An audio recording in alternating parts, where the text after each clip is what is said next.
Bonjour les enfants, j'espère que vous allez bien. Aujourd'hui, nous voyageons en Afrique, précisément en Mauritanie. Est-ce que vous savez pourquoi l'éléphant a peur du coq? Vous voulez le savoir? Installez-vous confortablement, je vous raconte tout.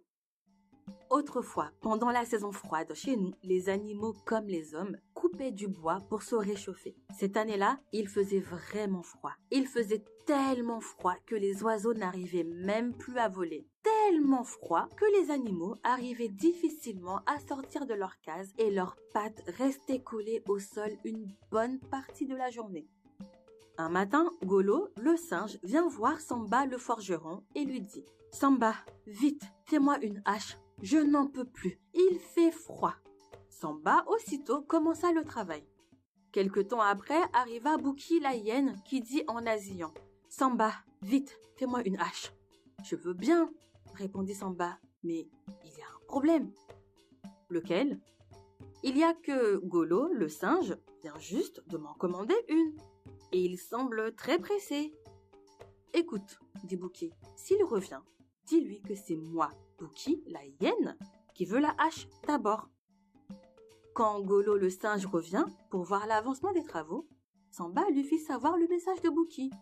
« Bon, dit-il, dans ce cas-là, fais-la lui. » Et Golo s'empressa de détaler.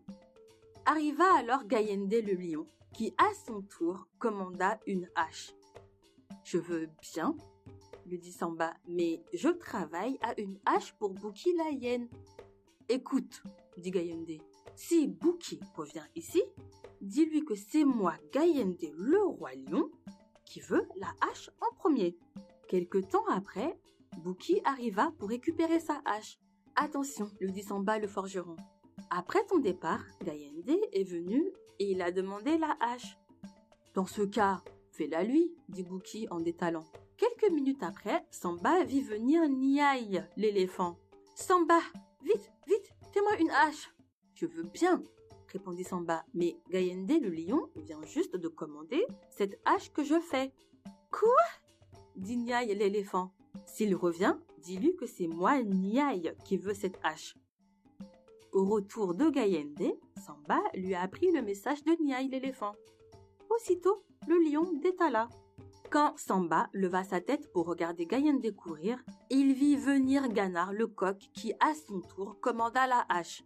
« Ce n'est pas possible, » dit Samba. « Niaï l'éléphant l'a déjà commandé. »« Mais c'est moi, Ganar le coq, qui veux cette hache. » Quand Niaï revint, Samba lui a appris que Ganar voulait la hache. Alors Niaï l'éléphant écarta ses pattes et déposa un gros tas de crottes sur le sol. Un tas aussi gros que la case du forgeron.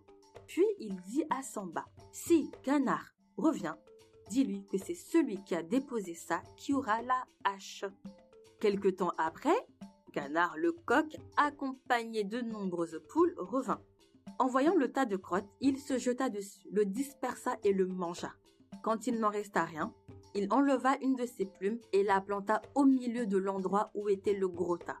Il s'adressa alors à Samba et lui dit « Si Niaï vient, dis-lui qu'il m'a suffi d'un petit souffle pour disperser son tas et que ce qui est planté là n'est qu'un des poils d'une de mes narines. » Quand Niaï l'éléphant à son retour vit ce qui s'était passé et entendit le message de Ganar le coq, il prit peur et alla vite se réfugier dans la forêt.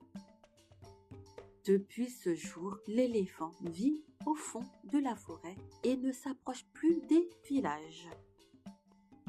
Voilà les enfants, c'est la fin de ce petit conte mauritanien. J'espère qu'il vous aura plu. Je vous retrouve la semaine prochaine avec cette fois l'histoire des Roy qui se fait de nouveaux amis en primaire.